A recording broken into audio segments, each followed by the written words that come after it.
Good morning, dear children. How are you? I hope you are all feeling well today. So let us continue with our studies in nuclear chemistry. Today we shall see the nuclear particles. Whenever we say nuclear particles, we immediately say that there are protons and neutrons in the nucleus. But today you are going to learn some other particles which are there in the nucleus. So we call them nuclear particles. Nuclear particles. The first nuclear particle is positron.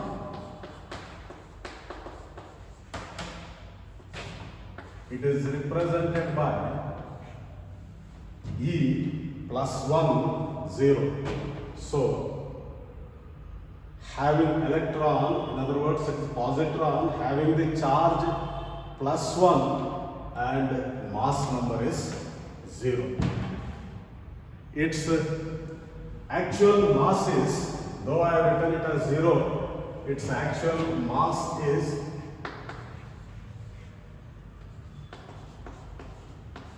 AMU.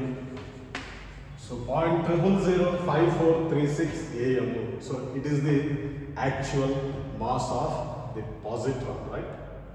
When you look at this, it looks like the electron, but it has got the charge number plus 1. Therefore, we can call this as, or it is called positive electron.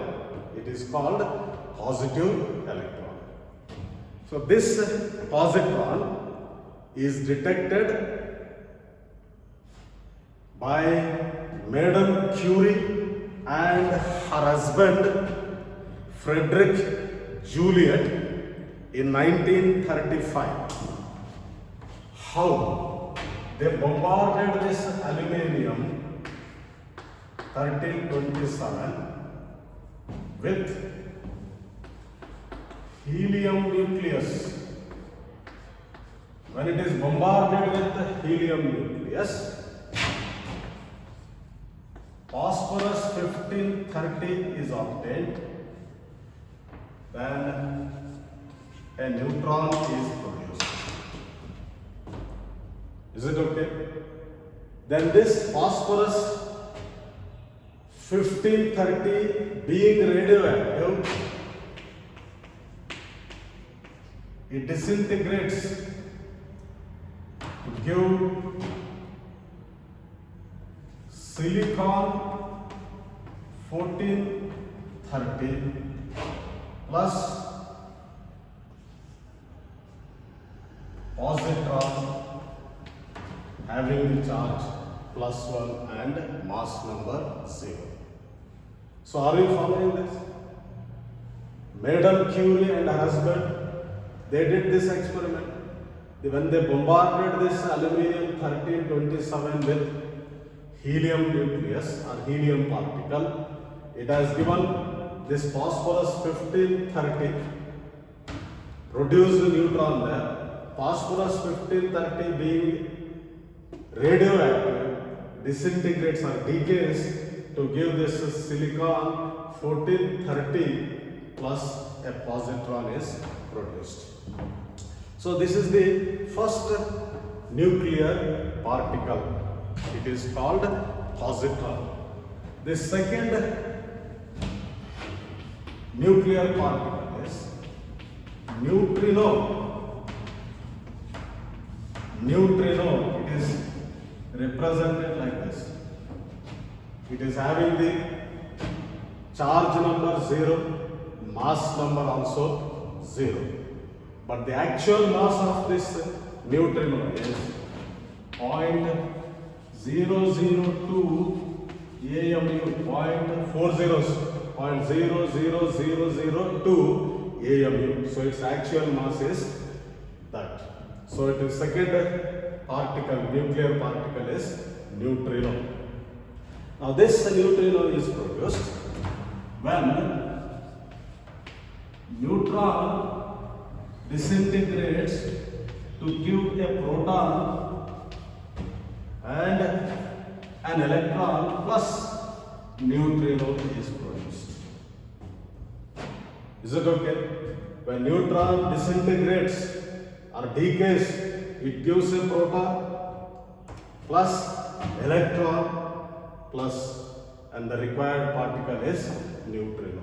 So this is the second nuclear particle, right? Neutrino, having the charge number 0, mass number is also 0. But actually its mass is how much I said? 0.402 AMU, and this is how it is produced.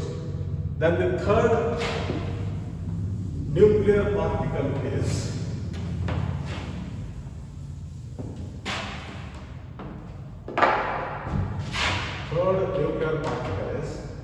mesons. Mesons, right? Meson is a Greek word, means middle. So meson means middle in Greek. Meson means it is a middle, right? So the scientist H, Japan scientist, right? Yakuwa, the scientist Yakuwa, he suggested the existence of another particle called meson, which has got the mass between that of electron and proton. Is it okay? What this Yakuwa or Yakuwa, a Japanese scientist, is suggesting? There exists another nuclear particle whose mass is between that of what? The electron and proton. Now, three kinds of mesons are observed or noticed. One is mu meson. The second one is pi meson. The third one is kappa meson, right? K stands for kappa, K-A-P-P-A, kappa it is, right? So three kinds of mesons are observed. One is mu meson, the other one is pi meson, the third one is kappa meson. Now, come to this mu meson. Mu meson may be a positively charged nuclear particle, or it may be a negatively charged nuclear particle. Followed what I said? So mu mesons, either they are positively charged particles or they are negatively charged particles. Then their mass is 206 times the mass of that of an electron. Followed what I am telling? The mass of this mu meson is 206 times that of the mass of an electron. So this is about mu meson. Then come to this pi meson, which is another nuclear particle. These pi mesons, they may have either positively charged particles, negatively charged particles, or they are zero charged particles. So pi meson nuclear particles, they may be either positively charged particles, negatively charged particles, or they may be zero charged particles. Their mass is 270 times the mass of that of an electron. Is it okay? The mass of this pi mesons is how many times the mass of that of an electron? It is said 270 times the mass of that of an electron. Now, there is a pi plus meson nuclear particles, They play a vital role like this.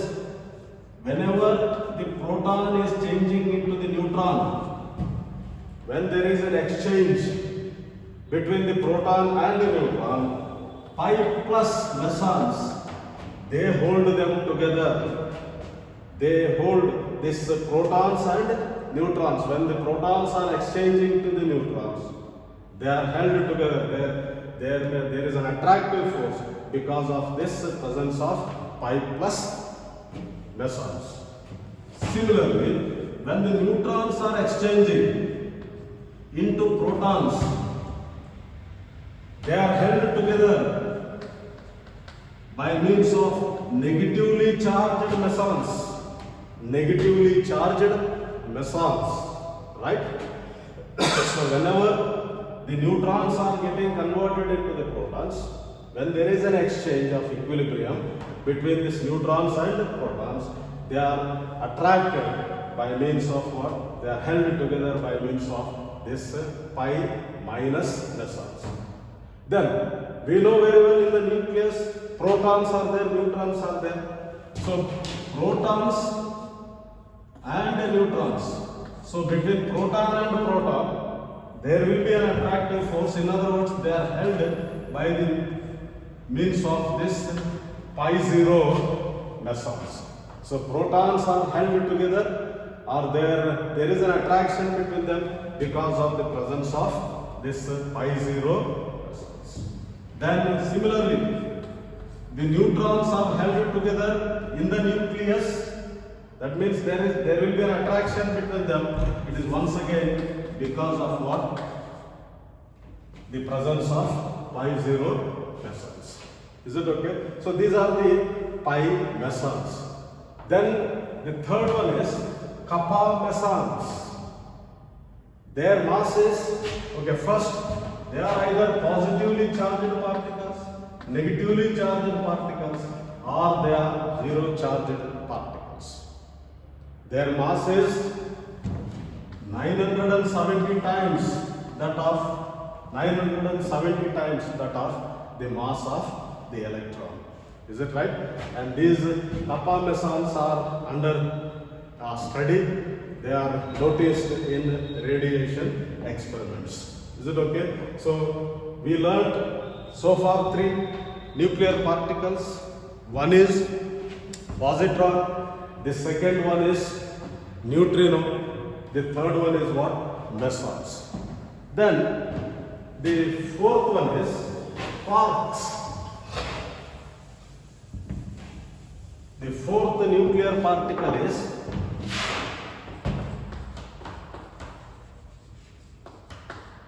quarks.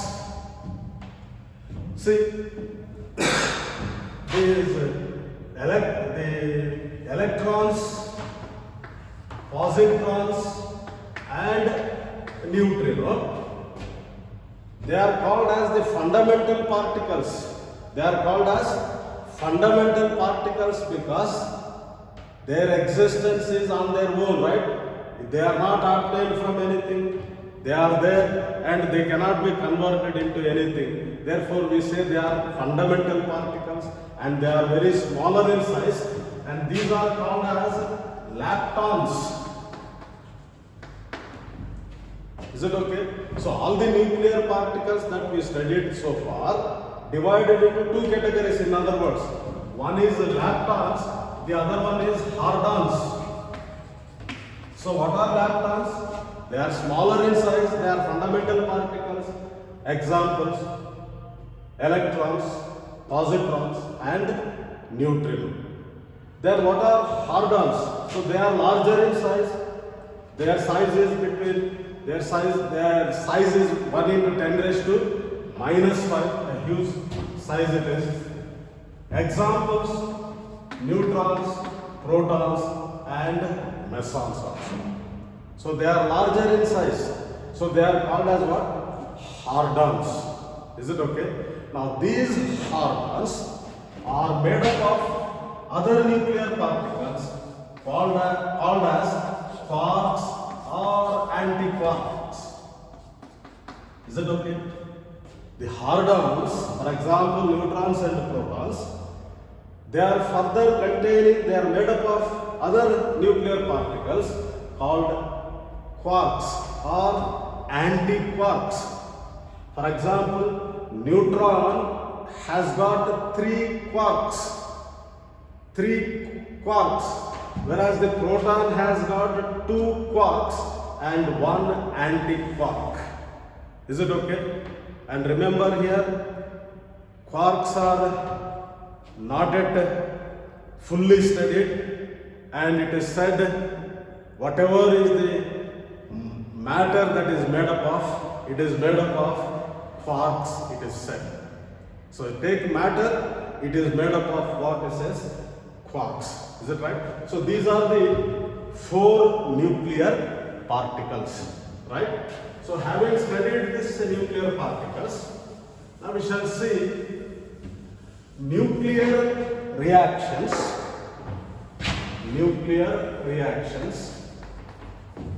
based on bombarding particle.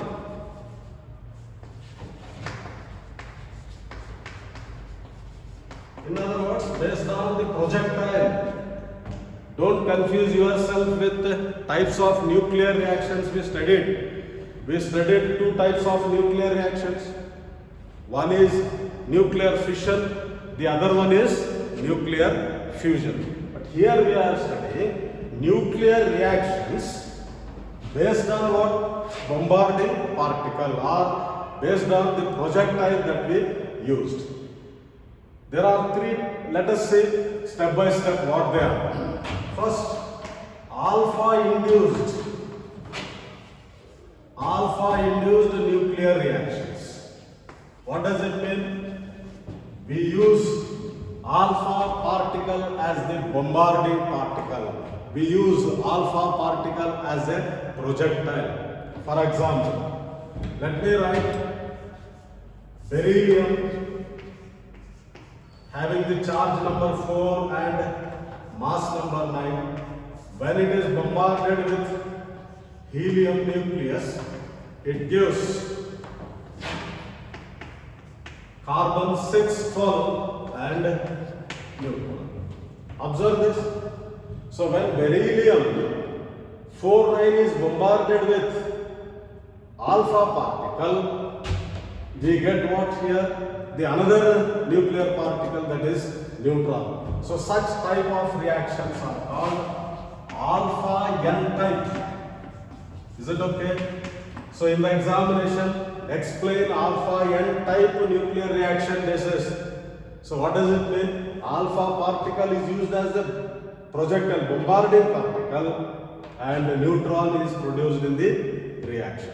Is it okay? I will write one more reaction. Nitrogen 714, when it is bombarded with the alpha particle, it gives oxygen 817 plus a proton. So observe here, when nitrogen is bombarded, when nitrogen 714 is bombarded with the helium nucleus, that is alpha particle, you are getting what here? The proton. So such type of reaction is called as alpha P type. Is it okay? So in the examination, if it is asked, explain what is alpha P type reaction, you say that alpha particle is used as the bombarding particle and in the reaction process the proton is produced. So these two examples, they are alpha induced reactions where you find alpha N type and alpha P type. Now let us see what is the other one. Proton induced we study now. The second type of nuclear reaction is proton induced nuclear reaction. That means we are using the proton as the bombarding particle, right? So let me write one example here. Nitrogen 714 plus a proton. When the nitrogen 714 is bombarded with a proton, it gives carbon C612 plus He24, that is alpha particle. So observe, so here the nitrogen 714 is bombarded with alpha particle. We are getting what? We are getting, when bombarded with the proton, we are getting what here? The alpha particle. So therefore, this type of reaction is called as what? The proton alpha type reaction. Is it okay? So it is proton alpha type reaction. Okay? Right. Next one is, I will take another example. When the boron is bombarded with proton, when boron is bombarded with proton, we get another nuclear particle. Then neutron is produced there. It gets converted into C6. So look here. So what you are noticing? When boron nucleus is bombarded with the proton, we are getting what there? Neutron. Therefore, this type of reaction is called as p-n type. So p-n type, what does it mean? Proton is used as a bombarding particle, and we are getting here in turn a neutron, right? So this is proton induced nuclear reactions. Now let us see the third type. In the third type, neutron induced nuclear reactions. Neutron, that means neutron is used as a bombarding particle. Is it okay? Let us see, when we bombard aluminium 1327 with the neutron, it produces alpha particle. Look at this example. Is it okay? When aluminium 1327, it is bombarded with what? The neutron, we are getting what there? The alpha particle. So such type of reaction we said is what? Young alpha type reaction. So neutron is used as a bombarding particle, and in the process we got what there? The neutron. Sorry, the alpha particle, right? Then the next example is, let us bombard sodium 1123 with neutron. So it produces neon and you get a proton there. So neon 1023. Is it okay? When the sodium 1123 is bombarded with the neutron, we are getting what? Neon 1023. And in the process, what is liberated there? A proton is liberated. Is it right? So this type of reaction is called NP, that is proton is liberated, right? So neutron is used as a bombarding particle and proton is liberated there. So this is how nuclear reactions based on what? Bombarding particles. So we have seen three examples. Alpha induced reactions, right? Where alpha particle is used as a bombarding particle. Then next we have seen what? The proton induced nuclear reactions. And the last one is neutron induced nuclear reactions. So followed this, students. So this is how the nuclear chemistry topic is there in your syllabus. So I have explained it in detail.